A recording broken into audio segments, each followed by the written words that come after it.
Hey, what's up, y'all? It's your girl, Nyesha Stone, the founder of Carvd, your weekly source of positive news at the 2025 Atlanta Black Expo. And right next to me, we have Michelle Glover, who's with the Atlanta Black Chambers. And so I really want to know, what resources do you guys provide, or how do you guys help support black businesses? Yeah. So, we have all types of resources to help our businesses.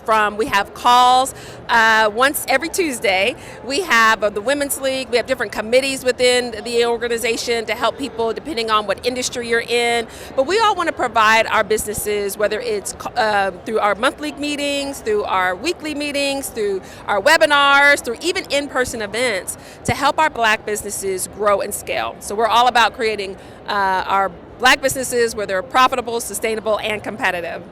Within the last few years, are there any things that you've seen like kind of repetitive of like what kind of resources black businesses may need? The biggest thing is capital readiness. And so people say, I need access to capital, I need more funding for my businesses. But oftentimes, black businesses don't have the right foundation to get the funding. So we're seeing more opportunities, more webinars, more in-person events to help prepare our black businesses for capital readiness. In addition to that, contracting is a way for our black businesses to become millionaires. And so we want to have our businesses being government contracting ready, corporate contracting ready. So it's not about getting those small dollar amounts, which is good, but we want to create multi-millionaires. And how to do that is through capital, our contracting programs. Yeah, definitely, like the capability statements, the certifications, Yes. making sure you're minority owned and all of those different things. Can you talk about what does it mean to be capital ready? Yeah. So it's all about having your foundation. So when you go to a bank and they look at your financial statements, when they look at your business plan, when they look at your plan to scale, that you have that in place. And most people don't think about it. They think about the right now.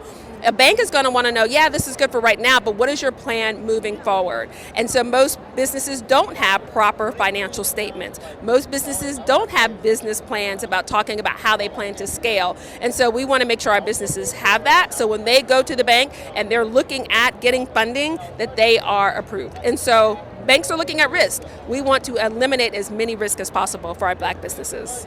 So I know you're specifically a part of the Women's League committee. So can you talk a little bit about that? Like, what does that involve? What is that? Yeah, and so I chair the Women's League of the Atlanta Black Chambers, and we are for our black women entrepreneurs, where we want them to grow and scale and no longer have this solopreneur mindset. We want to create enterprise. So for us, it's two things. Number one, we also want to provide educational resources for our black women, but we also want to provide community. So we have socials and fun things that we do where it's about, yes, we want to have fun, but we also have to focus on self-care and our relationships with one another.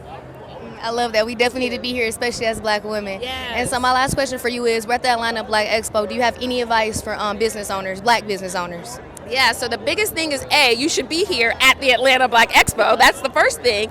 But the second thing for our black businesses is just, you need to get out there.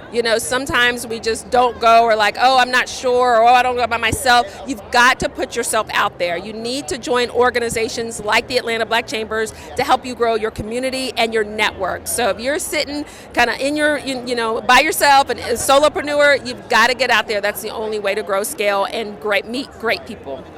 I love that. Well, thank you so much. Thank you so much. And remember, in the end, everything will be carved in stone. Thank you so much, man. Awesome, thank you. Of course, you're such a great. In the end, everything will be carved in stone.